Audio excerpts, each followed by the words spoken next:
mistreat each other to advance their own purpose. 过自己想过的生活，成为自己想成为的人。儿时我们都有这样的愿望，然而并非所有人都能保有那样的勇气和毅力，或者都能找到实现理想的精神指导。在即将步入不惑之年的时候，能平静地、自信地说此话的人是可喜可贺的。Is that the biggest thing it's given me is to let me lead the life I've always wanted to live. Be the person I've always wanted to be. Well, I'll give you an example. I mean, I've always had, again, I had enough control to be perceived as very sort of nice and calm when I was young. But like when I get into basketball games, if I got a bad call from the ref, I mean, I would yell and scream and I'd throw stuff. And again, in that environment, it's sort of like, well, he's competitive, he's in the game, it's sort of okay. But it's not okay because that translates. That's part of who I am. So sometimes with the children, when the response, they do something and the response they need is someone to teach them the right thing, instead what they're getting from me is me just screaming at them. And that doesn't help. It hurts them, doesn't do me any good. They're not growing, right? Because I have this sort of fire in me, this sort of competitive thing that just wants to lash out sometimes. If I can get through that, and I've seen myself get through that, the kids will do something where normally I'd just yell at them and tell them to go away. I can actually, it gives me space to sort of, first of all, look at them and say, okay, why did they do that? What were they thinking about? Okay, Jesse, come here. Come here. Let's walk through this. It's a totally different experience, and it changes their life. It's not just about me, it changes their life and their experience of growing up. Falun Gong does that for me.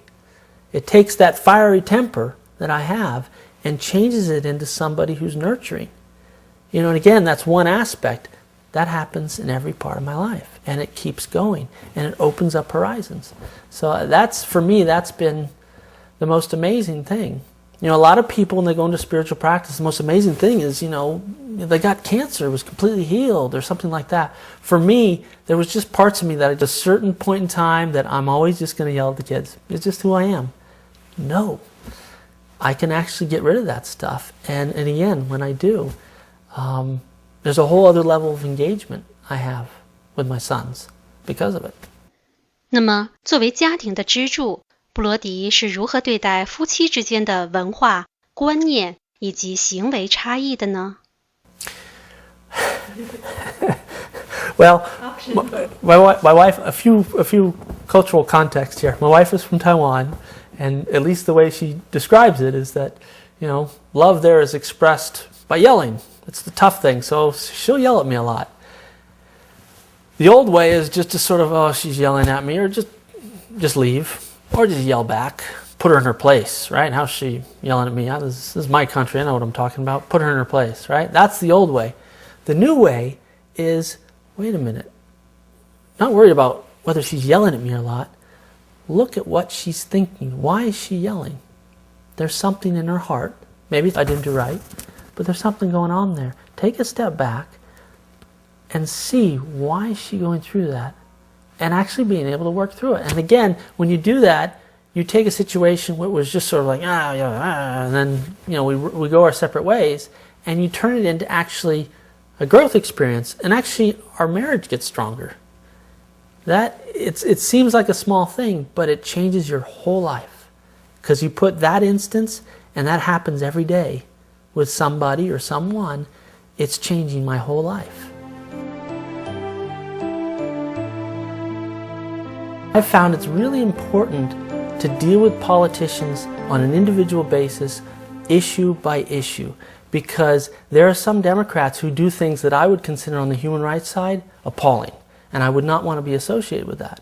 There are some Republicans, same thing.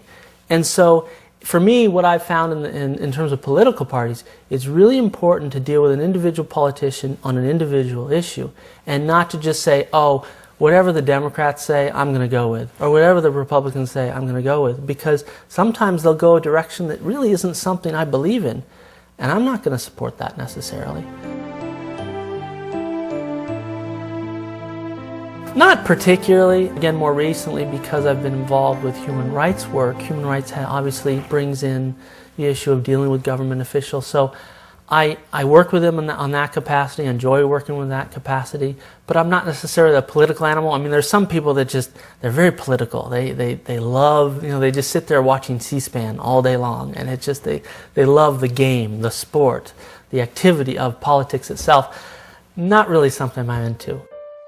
99年7月，当听到法轮功在中国遭受全面迫害的消息时，布罗迪学法轮功才几个月，但他义不容辞地登上了赶往美国首都华盛顿 DC 的火车。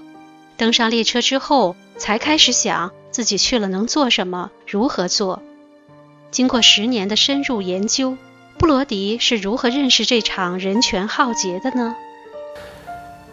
The nature of the persecution in China is something I've had to come to understand a little bit over time. And I was at a little bit of a disadvantage because I didn't know much about the Communist Party either, so I had to learn about that.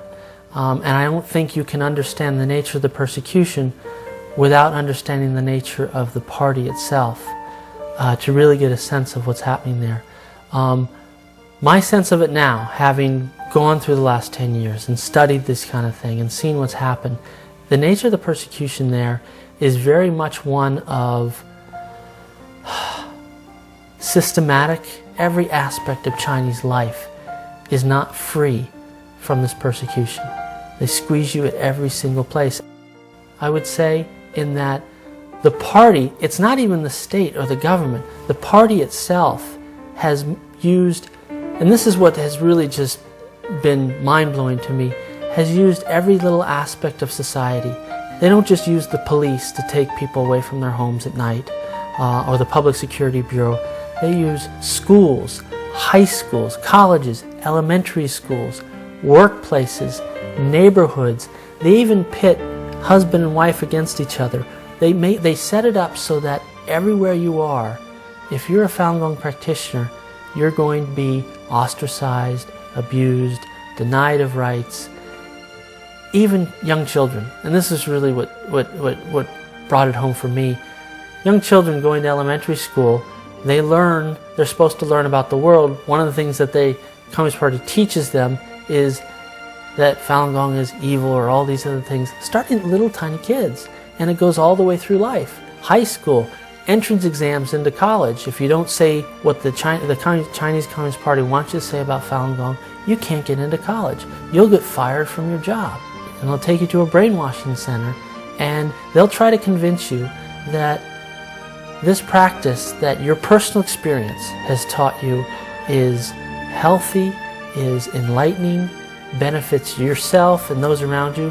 They'll try to convince you that it's evil. For me,